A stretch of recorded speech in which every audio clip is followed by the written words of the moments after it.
ಒಪ್ಕೊಂಡಿದ್ದೀವಿ. ಇವತ್ತು ನಮ್ಮ ಜೊತೆ ಹೈಕೋರ್ಟಿನ ನ್ಯಾಯಮೂರ್ತಿಗಳಾದ ಜಸ್ಟಿಸ್ ಸಂದೇಶ್ ಅವರು ಇಲ್ಲಿ ನಮ್ಮ ಜೊತೆ ಇದ್ದಾರೆ. ಅದೇ ರೀತಿ ಇಲ್ಲಿನ ವಕೀಲರ ಸಂಘದ ಅಧ್ಯಕ್ಷರಾದ ಕೇಶವಮೂರ್ತಿಯವರು ಸಹ ನಮ್ಮ ಜೊತೆಯಲ್ಲಿದ್ದಾರೆ. ಮತ್ತು ಹರ್ಷ ವಿದ್ಯಾಸಂಸ್ಥೆಯವರು ಇದನ್ನು ಭಾಳ ಅಚ್ಚುಕಟ್ಟಾಗಿ ನಡೆಸಿ ಈ ಕಾರ್ಯಕ್ರಮವನ್ನು ಯಶಸ್ವಿ ಮಾಡಿದ್ದಾರೆ. ಇಂಥ ಹೆಚ್ಚು ಕಾರ್ಯಕ್ರಮಗಳು ಮಾಡೋದ್ರ ಮುಖಾಂತರ ದೇಶದ ಯುವಜನರಿಗೆ ಸಂವಿಧಾನದ ತಿಳುವಳಿಕೆಯನ್ನು ಹೆಚ್ಚಿಸುವಂಥ ಒಂದು ಕೆಲಸನ ನಾವು ಮಾಡ್ತಾಯಿದ್ದೀವಿ, ಮುಂದುವರಿಸ್ತೀವಿ.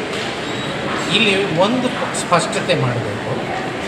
ನಮ್ಮಲ್ಲಿ ಸಂವಿಧಾನದ ಬಗ್ಗೆ ನಂಬಿಕೆ ಇಟ್ಟು, ಅಂಬೇಡ್ಕರ್ ಅವರ ಬಗ್ಗೆ ಗೌರವ ಇಟ್ಟು ಕಾರ್ಯನಿರ್ವಹಿಸ್ತಾ ಇರ್ತಕ್ಕಂಥ, ಕೆಲಸ ಮಾಡ್ತಾ ಇರ್ತಕ್ಕಂಥ, ಬದುಕ್ತಕ್ಕಂಥ ಜನ ಬೇಕಾದಷ್ಟಿದ್ದಾರೆ. ಅದರ ಜೊತೆಯಲ್ಲಿ ಕೆಲವು ಆಷಾಢಭೂಷಿಗಳು ಇದ್ದಾರೆ. ಮೇಲ್ನೋಟಕ್ಕೆ ಸಂವಿಧಾನಕ್ಕೆ ನಮಸ್ಕಾರ ಅಂತಾರೆ, ಹಿಂದುಗಡೆ ಚೂರಿ ಹಾಕ್ತಾರೆ. ಅಂಬೇಡ್ಕರ್ ಪ್ರತಿಮೆಗೆ ಮಾಲೆ ಹಾಕ್ತಾರೆ, ಆದರೆ ಅವ್ರ ಸಿದ್ಧಾಂತಗಳನ್ನು ಅನುಸಾರ ಮಾಡಿ. ಇಂಥ ಆಷಾಢಭೂತಿಗಳನ್ನು ನಾವು ಪತ್ತೆ ಹಚ್ಚಿ ಅವರ ಬಗ್ಗೆ ಜಾಗೃತೆಯನ್ನು ವಹಿಸಬೇಕಾಗಿದೆ. ಅವರನ್ನು ಸರಿದಾರಿಗೆ ತರುವಂಥ ಕೆಲಸ ನಡೀಬೇಕು. ಅಂಬೇಡ್ಕರ್ ಜಯಂತಿ ಕೂಡ ಬರ್ತದೆ. ಅಂಬೇಡ್ಕರ್ ಜಯಂತಿಯನ್ನು ನಾವು ಮಾಡಬೇಕಾಗಿರ್ತಕ್ಕಂಥದ್ದು ಕೇವಲ ಒಂದು ಉತ್ಸವ ಅಲ್ಲ. ಈಗ ಕೃಷ್ಣ ಜಯಂತಿ, ರಾಮ ಜಯಂತಿ ಬಂದಂಗೆ ಅಂಬೇಡ್ಕರ್ ಜಯಂತಿನೂ ಆಗಬಾರ್ದು.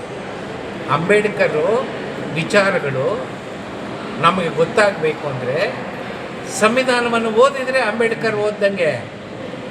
ಅಂಬೇಡ್ಕರ್ ಓದೋದು ಅಂದರೆ ಭಾರತ ಸಂವಿಧಾನನ ಓದೋದು.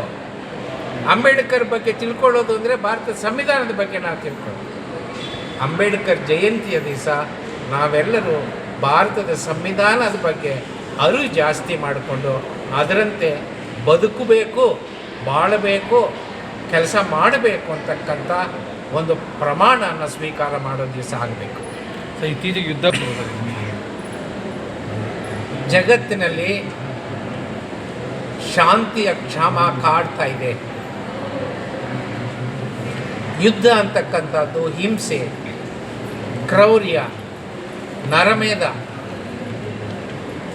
ಆರ್ಥಿಕ ಅಭಿವೃದ್ಧಿಗೆ ಹಿನ್ನಡೆ, ಶಾಂತಿಗೆ ಧಕ್ಕೆ.